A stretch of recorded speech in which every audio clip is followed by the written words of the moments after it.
Hi everybody, thank you so much for joining me today, and thank you in advance for watching this video. I've had it on my mind for a few months that I wanted to do this, but I just kind of had to let it sit and marinate and figure out how I wanted to approach the idea of it and to lay it out for you guys. So the reason why I decided to do this is because I've noticed so much on social media lately, especially Instagram. That's where I'm at most of the time, checking things out. Anytime a girl posts a selfie, and I'm talking more about like popular people, celebrities or Instagram celebrities, if you will, that have a following, they get comments on their pictures that are just so meh, like I just don't like it. And I have to reel myself in sometimes because I want to argue with those people, and I have to tell myself that you just can't argue with crazy. But the comments, aside from just the mean comments, the trolling comments, whatever, I've noticed a lot lately that there are comments saying, "You love yourself too much. You just think you're so hot, don't you?" Like things like that. It just blows my mind that we have gotten to a point where we as women are failing as being mothers, daughters, sisters, friends, aunts, whatever it is, to whatever women in your life and young girls that are in your life. We're teaching them that it's not okay to love yourself past a certain point. It's okay to love yourself on the inside. It's not okay to appreciate your outer beauty. There's just this general atmosphere of you can love yourself, but only to a certain point. And if I feel like you love yourself too much, I'm going to tell you that you shouldn't love yourself that much, and that you loving yourself too much is a bad thing. And it just blows my mind. Like, when did we as women get to that point in society where it's okay to project things like that onto other people? I just cannot comprehend that at all. It's like, it's okay to say, I'm a great person on the inside and I'm really nice and I help people out. But it's not okay to say, I have a great rack, I like it. I have great eyes, I really like them. Look at my waist, it's really cute. It's just not okay to like yourself on the outside, but it's okay to like yourself on the inside. It's just, whoa. Like, hold up, wait a minute, what the hell? I just think that we are making such a mistake by teaching these things, and I just have to assume that they are being taught, because I don't think that anyone just comes out of the womb and says, I'm gonna go and tell everybody that they can't love themselves.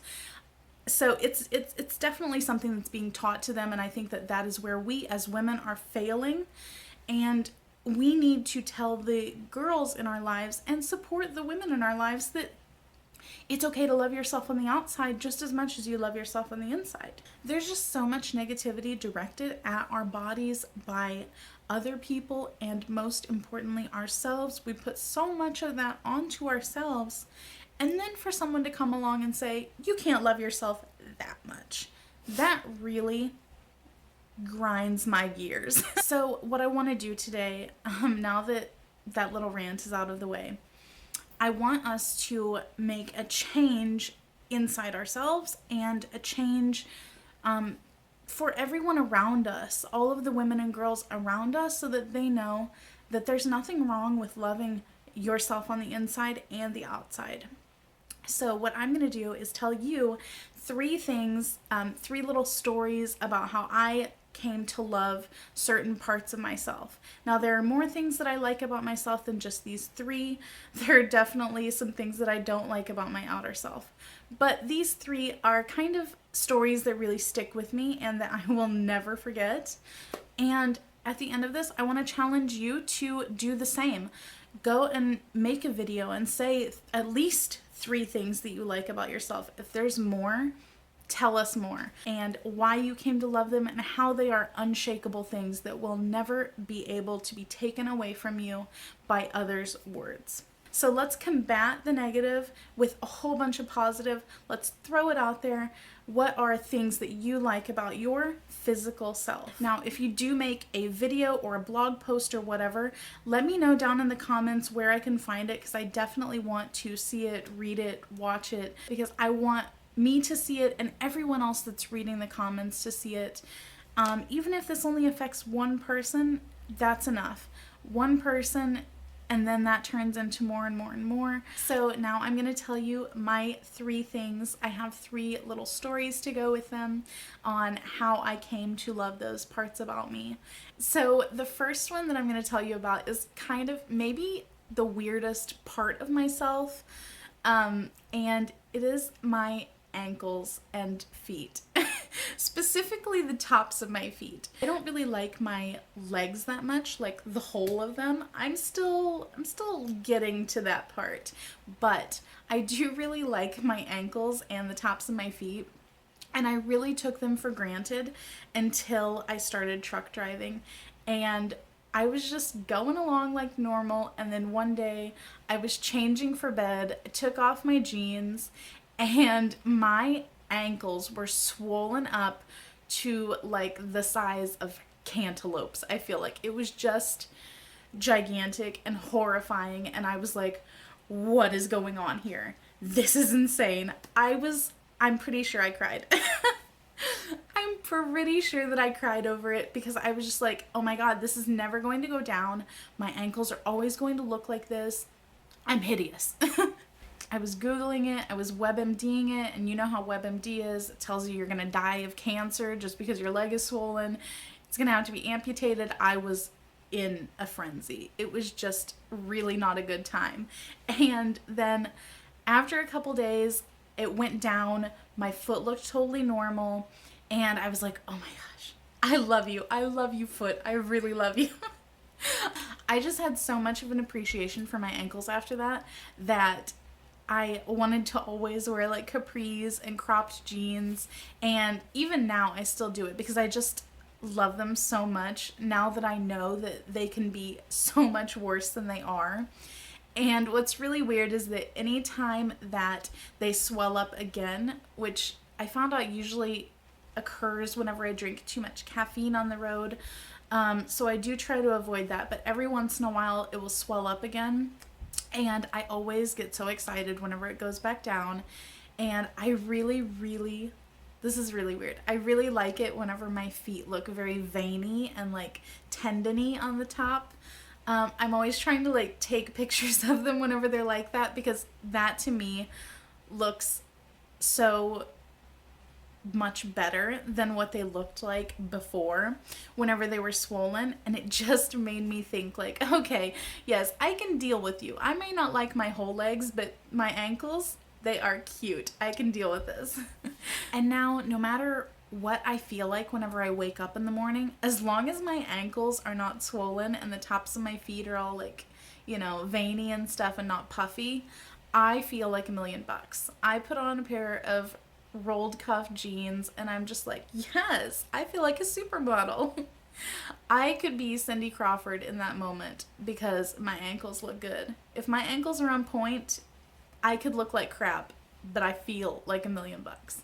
So for my next part, you guys need a little bit of background. So I grew up in a very, very small town in southwestern Missouri. And by small, I mean 3,000 people. So it was extremely tiny. And I feel like in places like that, especially, there is really only one mindset for the standard of beauty. And that is, you need to be thin above all else. You need to be blonde, blue-eyed. You need to have a permanent, perfect tan all year round. You need to be a cheerleader. That helps a lot. And it doesn't hurt to have a family that has some money. And in high school, I mean, really all of my, growing up life, I had several strikes against me. I was the fat kid. I had mousy brown hair and kind of dull green eyes. And, my family owned a restaurant, and having to waitress and wait on the people that come in, especially if they were from my school, I was just like mortified. But I did have a really good group of friends, and one of those friends is the one that I was riding around with in the town adjacent to ours and just kind of chilling out. And we were in her car listening to the Blink 182 album, Enema of the State. And there is a song on there called The Party Song. And if you're not familiar with it, I will tell you some of the lyrics from it. But that song came on, and I was like, this is my song. This is me. So the lyrics go, and when you see her standing there with green eyes and long blonde hair, she won't be wearing underwear, and you'll discover this girl's not the one, and she'll never be fun. But even though it's not even that flattering, I just said to myself, okay, I have the blonde hair because I had dyed it. I started dyeing it whenever I was 14 because I just feel like my soul inside is blonde. But I was like, I have blonde hair, I have green eyes, that girl is me. Some of the other parts may or may not pertain, but I just said, that girl is me. It was just a revelation, and I thought, it doesn't matter if the song is not very flattering to whoever this girl is. All that matters is that whoever she is, she made such an impression, good or bad, that she is now forever immortalized in song. And I thought, that's who I want to be. I want to be that girl. So that song is what really made me just appreciate and love my green eyes, because it's not super typical for you to have blonde hair and green eyes. The standard is blonde hair and blue eyes, and red hair with green eyes and brown hair with brown eyes. So it just really made me appreciate the unique combination that I have, and that it could be something that's memorable to people. And more importantly, it just gave me kind of an attitude that was like, hey, I don't give a shit what these people think. And it was really not long after that I decided that after that kind of revelation on who I am and who I want to be, I was just like, okay, that's it. I'm going to move out of this place as soon as I graduate. And I think it was 3 weeks after graduation, I moved to Chicago, and I've now been here for 11 years. Oh my God, that makes me feel really, really old.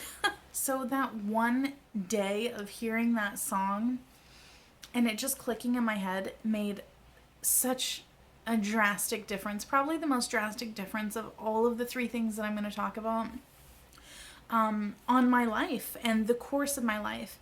It just helped me realize that while I don't have to have regrets about how and where I grew up, I don't have to still be tied to those ideals.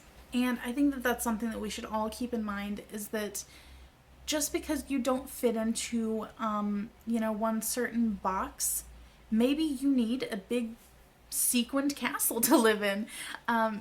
Everybody has different ideals and different needs and different ways in which they see beauty. So thank you to Blink 182 and whoever that girl is out there that is not wearing underwear. I love you because you changed my life. So thank you very much. So now on to the last piece. Are you guys still with me? I hope you are. It has taken me forever to film this because I keep getting so emotional. But we're going to finish this out on a high note. I'm not going to get emotional. I could cry at the drop of a hat, but we're not going to do that today. Not going to do it. Okay, so the senior year of my college, I went to Vegas with my mom and stepdad for a vacation. It was the first time I'd ever been to Vegas, and I was so excited. And prior to that vacation, I had always felt like I was just never really going to grow into my face. I was never going to look like a woman. I always felt like such a little girl because my face was just so undefined. I didn't have any cheekbones. I didn't have a jawline. It was just kind of meh, I just didn't feel great about my face in general, the shape of it. But that first time in Vegas, it was such a fun trip, and we went out and gambled and ate. But that first night in Vegas, whenever I went into my hotel room bathroom and turned on the light, I was like, who is that girl in the mirror? Who is that woman? And I looked, and it was me, of course.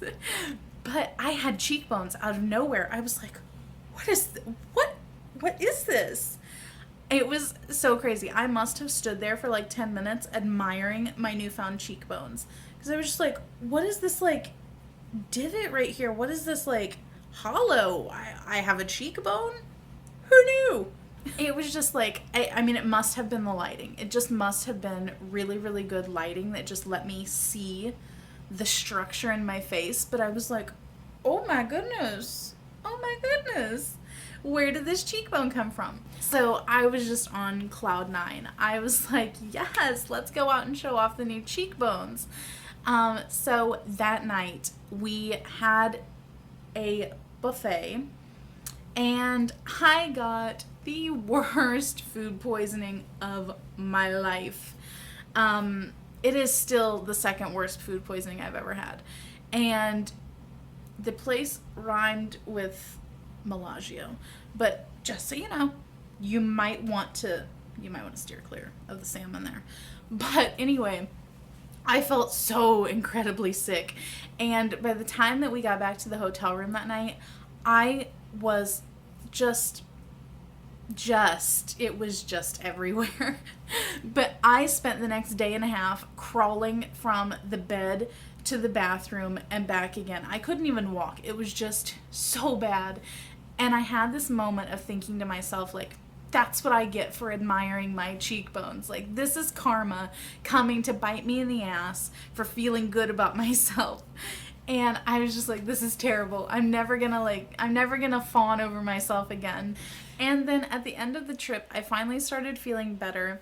And I looked in the mirror and I was like, oh my God, my cheekbones are even more prominent. Now, of course, I was so dehydrated and just so sickly, but my cheekbones are popping, and I was like, it is all worth it. It wasn't karma. It was just bad luck, because my cheekbones look good. So even though it was kind of a terrible trip in terms of being so sick, just that moment of being like, oh my God, I feel like a woman now. I feel like my face looks womanly and that I have some structure to it. Even now, whenever I wake up and I'm like, ooh, my cheekbones look pretty good, I just still think of that trip to Vegas where I discovered them. And in my mind, I think of it as the Great Vegas Discovery. There's still just one of those things about my face that I just feel like I really like it. And I feel like even with no makeup on, no contour or anything, they just look chiseled, like I have a hollow under my cheekbone. And it was just like, yes, give it to me. Give it to me. It was just an amazing discovery. And it just really made me appreciate the way that my face looks. So those are my three things: my ankles/feet, my eyes, and my cheekbones. I hope that you got some entertainment out of the stories, and I hope that you got some inspiration behind the idea for this. And I hope that it inspired you enough to want to make your own video or blog post or comment down below and just spread that message of it's okay to love ourselves both inside and outside, and that there is no such thing as loving yourself too much. If anyone tries to tell you that, that's not okay. Any sort of, making yourself feel better by dragging others down, that's not cool, and you have your own problems with yourself that you need to address. But it's never a bad thing to be like, damn, I look good today. I feel good about myself. And there should always be at least a few things about ourselves that we can look at and say, I may look like a bridge troll, but at least I got cute ankles and my cheekbones are cut and I got pretty eyes. There's just always something that we can find about ourselves that can be that thing that just makes us feel good, regardless of how we feel otherwise. So let me know those things. I hope that you will share this video with the women in your life, and let's combat that message of not loving yourself enough with our own outpouring of love for ourselves and our appreciation for ourselves and what our bodies can do for us and make us feel. I know some days I can wake up and be like, oh, I look really good. And other days I wake up and I'm like, oh my God, I just fell out of the ugly tree and hit every ugly branch on the way down. But are my ankles swollen? No, they're not. They look really good. So that's what I try and tell myself every day. Like, there's always something about myself that can make me feel good about who I am and the way that I look. I'm just gonna stop right now before I keep rambling on. Thank you so much.